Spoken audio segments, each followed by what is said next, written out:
जय जिनेत बंधुओं, विश्व युग में आरोग्य इस कार्यक्रम में एक बार फिर आपका स्वागत है। डॉक्टर संजीव मिश्रा जी और साइंटिस्ट RN वर्मा जी के साथ।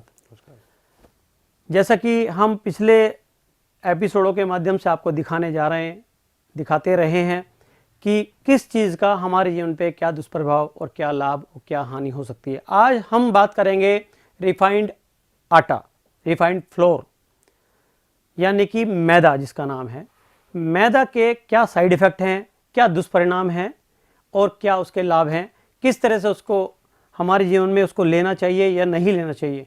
डॉक्टर साहब, जैसे कि आजकल देखा जा रहा है कि मैदा का प्रचलन बहुत हो गया खाने में, भोजन में हमारे मैदा का जो कंट्रीब्यूशन है वो बढ़ता जा रहा है। जैसे मैदा छोले भटूरे में मैदा लगती है, आजकल एक वो मोमोज कच्ची मैदा उसमें इस्तेमाल होती है। आप कोई भी चीज़ आप करते हैं, समोसे हैं तो उसमें मैदा इस्तेमाल होती है। मतलब बहुत सारी चीज़ें। अब रेस्टोरेंट में जाते हैं तो अगर नान है या कोई रोटी है तो उसमें टोटल मैदा का यूज़ हो रहा है। तो मैदा के बारे में बताइए कि क्या इससे लाभ है या हानि है, इसको हम अगर ग्रहण करें तो। मैदा भारत में अस्तित्व में ही नहीं था। इसे तो पाश्चात्य देशों ने लाया और उसकी किंवदंती भी बहुत रोचक है। रोचक ये है कि पाश्चात्य देशों में देखा गया कि उनको 4 दिन में एक बार पेट साफ होता है, और उन्होंने जब शोध किया कि भाई बाकी के देशों का हाल क्या है, बाकी के देश क्या करते हैं, तो उन्होंने देखा अन्य देशों में कहीं 3 दिन में, कहीं 2 दिन में, भारत में 1 दिन में 2 बार जाते। तो सारे साइंटिस्ट अलर्ट हो गए कि भाई क्यों जाते दिन में 2 बार और कैसे जा सकते जबकि हमको 4 दिन में 1 बार होती है। तो रिसर्च के बाद ये पता पड़ा कि गेहूं की छिलका जो है उसका खेल है सारा। इस गेहूं के छिलके में एंटीऑक्सीडेंट्स है, फाइबर्स हैं, विटामिन्स है, मिनरल्स है, बहुत कुछ है। तो ये गेहूं का छिलका जब पेट में जाता है तो ये नेचुरल पावरफुल लेग्जेटिव का काम करता है और इसे खा करके जाने की इच्छा पैदा होती। तब ये सोचा पाश्चात्य देशों ने कि भाई हम इतना सारा गेहूं का छिलका कहाँ से लाएं। तो उनको पता है कि एक देश ऐसा है जहाँ के रोज़ लोग सवेरे से रात तक गेहूं खाते, तो उन पे डाका डाला जाए और इस प्रकार हमारे गेहूं के छिलके से सारा एंटीऑक्सीडेंट्स, फाइबर्स, मिनरल्स, विटामिन्स निकाल करके निर्यात किया गया। और ये निर्यात हो रहा है अनेकों सालों से, और वो इसको फाइबर नाम से खाते हैं। हम दिन में 2 बार जाने वाले लोग अभी 2-2 दिन नहीं होते। ये इसकी शुरुआत है मैदा की कि इस तरह से मैदा भारत में आया। और फिर उसको अब होता ये था कि मैदे का गेहूं का छिलका निकाल लिया आपने, बचे हुए को क्या करें, बचा हुआ कुछ नहीं, खाली कार्बोहाइड्रेट है, तो इसको कैसे गले उतारें। तो बेकरी का कंसेप्ट डेवलप किया गया।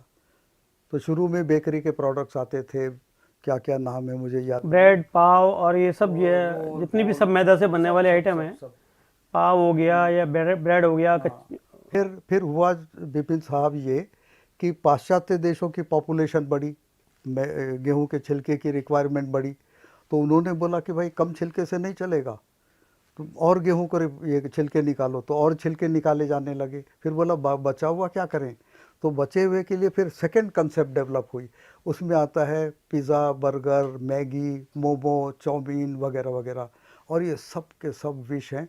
जिस दिन से ये भारत में आए, हम भारतीयों की हेल्थ जो है बर्बाद हो गई। भारतीय दुबले पतले होते थे, अब उनमें मोटापा और अन्य बीमारियां आ गई हैं।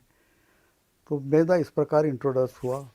तो मैदा, जैसा कि आपने बताया कि मैदा बहुत हानिकारक है शरीर के लिए, फिर भी और क्या इससे नुकसान हो सकते हैं? ये कोई एक फ़ायदा है इससे कुछ? मैदे का कोई फ़ायदा नहीं, लेकिन मैदा और तेल, इसे तो गृहिणी हमारी भारत की माता बहनें जानती हैं कि वो मैदे में तेल डाल करके गूंदना चालू करती तो गूंदता नहीं है, इतना कड़क चिपकने वाला वस्तु बन जाती।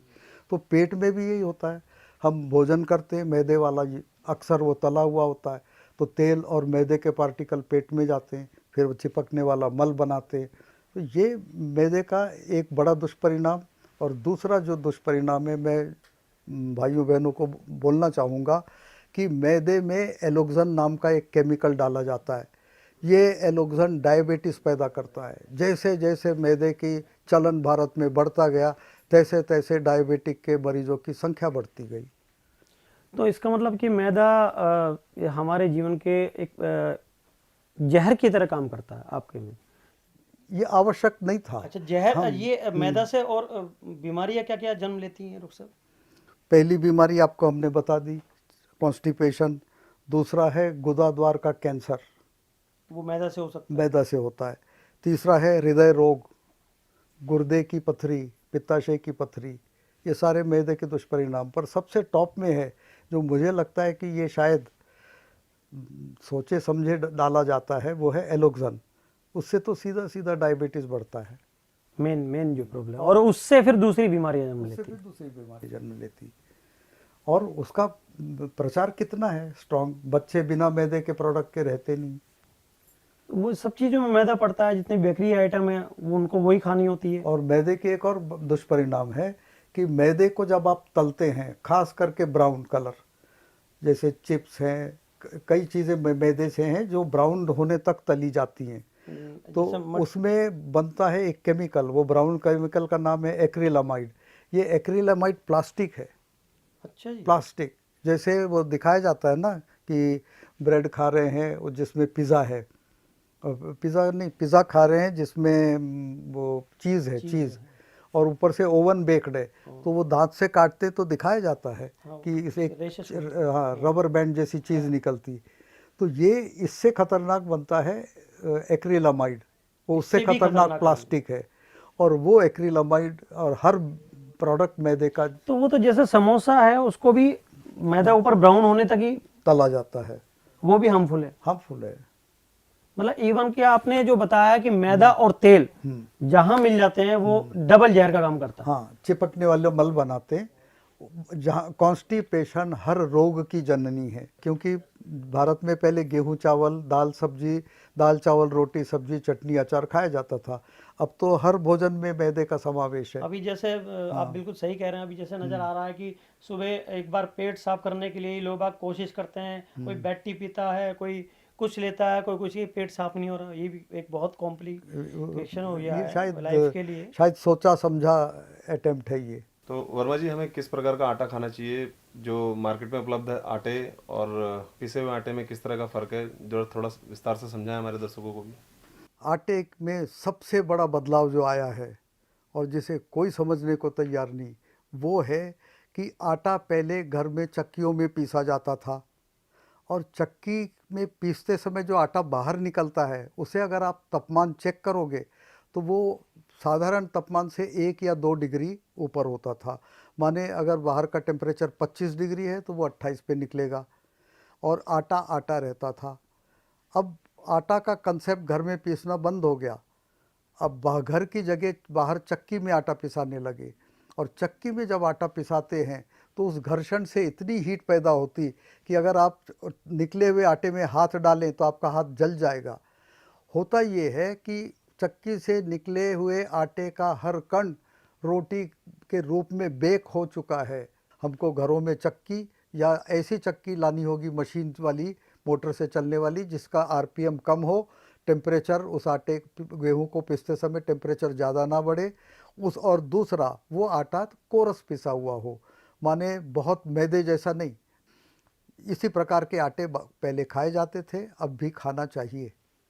जैसा कि वर्मा जी ने बताया इस एपिसोड के माध्यम से, आटा कैसा होना चाहिए, क्या, और मैदा के क्या दुष्परिणाम है, आप लोगों ने देखा।